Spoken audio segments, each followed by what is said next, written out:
నమస్తే అండి. ప్రతి ఒక్కరూ కూడా నేను ఈ భూమి మీద ఉన్న మానవులు, నోరు లేని జీవరాశులు అందరూ కూడా చల్లగా ఉండాలని కోరుకుంటున్నాను. మన ప్రాణమైన ఒకటే, ఆ నోరు లేని జీవి ప్రాణమైన ఒకటే. అది నడుస్తుంది, మనం నడుస్తున్నాం. కాకపోతే కింద కొన్ని నడిచే ఉంటాయి, పైన ఆకాశాలు ఎగిరే కొన్ని ఉంటాయి. అందరిది ఒకే ప్రాణం. అర్థమైందా?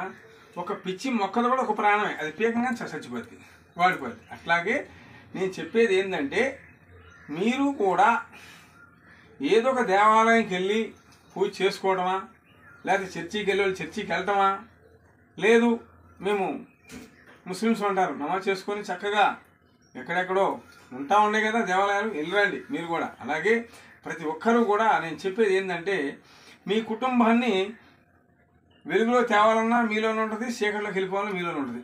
అర్థమైందా? చెప్పకూడదు ఎక్కడెక్కడ తిరిగి వస్తారు, రావణ తింటికి వెళ్ళిపోతుంటారు చాలామంది. అలా వెళ్ళకూడదు. ఏం తెలుసా, వెనకటి నుంచి వస్తున్న ఆచారం ఏంటంటే, కాళ్ళు కడుక్కొని ఇంట్లోకి వెళ్తే ఆ లెక్క వేరు. అనేకమైన ఇప్పుడు భోజనం చేస్తాకి వెళ్తారు, కాళ్ళు కడుక్కొని వెళ్తున్నారు. ఈ మధ్య పెళ్ళిళ్ళకి వెళ్తున్నారు, ఒక బంతులకి వెళ్తున్నారు, చెప్పులు బూట్ల మీద తింటున్నారు అన్నారు. అర్థమైందా? అలా తినడం హరిష్టం, మనకు తెలియకుండా చేసే పాపం అది. ఇంట్లో ఒకటి తింటారా, ఇంట్లో మీరు చెప్పులు వేసుకుని అన్నం తింటారా, కూర్చొని తినరు. చూసారా?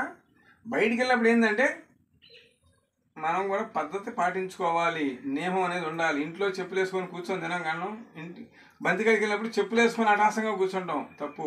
అన్నపూర్ణ దేవి ఆమెను భుజించేటప్పుడు చాలా పవిత్రంగా ఉండాలి. అర్థమైందా? ప్రతి ఒక్కరు నా వీడియో షేర్ చేయండి, లైక్ చేయండి. మీ కుటుంబ సమస్యలు ఉంటే నా వీడియో మీద నా ఫోన్ నెంబర్ ఫోన్ చేయండి. మీ పేరు మీద చక్కగా ఇక్కడ 21 రోజు పూజ చేసి మిమ్మల్ని యథాస్థాయి తెచ్చే శక్తి నా దగ్గర ఉంది. కాదు అవునా కాదంటారా, ఇక్కడ రండి చూపిస్తా అంతే.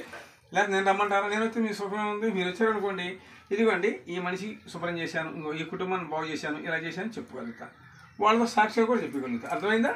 అలాగే ప్రతి ఒక్కరు కూడా మీరు నేను చెప్పేది వినుకొని, ఒక సోదరుడిగా చెబుతున్నాను, ఒక తమ్ముడిగా చెబుతున్నాను అనుకోండి, ఒక గురువుగా చెబుతున్నాను అనుకోండి, ఒక సిద్ధాంతి, మీ ఇష్టం ఏమైనా అనుకోండి, నా మాట వినండి. రానున్న కాలం చాలా పనికిరాని రోజులు, అంటే అంతా కూడా విషమయం. మనము కూడా భూమి మీద బతకలేని రోజులు వచ్చేసినాయి. కష్టపడటం అనేది చాలా అరుదైపోయింది. అర్థమైందా? జాగ్రత్తగా మీ వంతు మీరు కష్టపడండి. మనం పుట్టినందుకు కష్టపడతాం, సుఖపడతాం మనమే, కష్టపడతాం మనమే, సంతోషం వచ్చినా నవ్వేది మనమే, దుఃఖం చేసేది మనమే. అది తెలుసుకోండి. 4 రూపాయలు సంపాదించుకొని మీరు కూడా ఆరోగ్య ఐశ్వర్యాలతో పాటి పంట చల్లకుండా కోరుకున్నాను. జై నాగు. ఓం భగవతి జై తల్లి మాతాకి జై.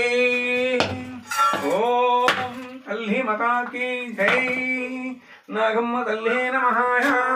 ఓం లక్ష్మీ అమ్మవారికి జై. ఓం నాథండి నాగుకి జై. ఓం భగవతే నమః. నమో ఆదిశేషాయ. జై భగవతే నమః. ఓం భగవతే నమః. నమో ఆదిశేషాయ. ఓం నమో భగవతే నమః.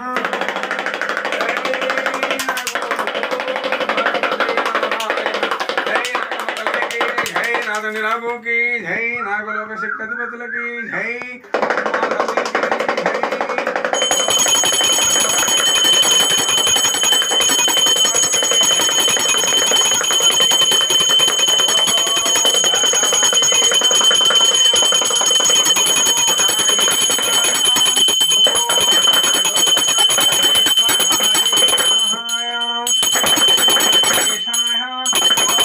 భగవతే నమః.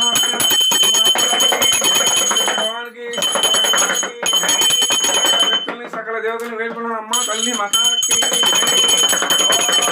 భగవతే నమః. జై తల్లి మాతాకి జై. ఓం నమో నాగేంద్రాయ. ఓం లోఖండేశ్వరాయ నమః. నమో ఆదిశేషాయ. ఓం భగవతే నమః. నమో నరసింహాయ నమః. गणपते नमः। जय कवि महाराज की जय। ओम नमो नागेंद्र महाय।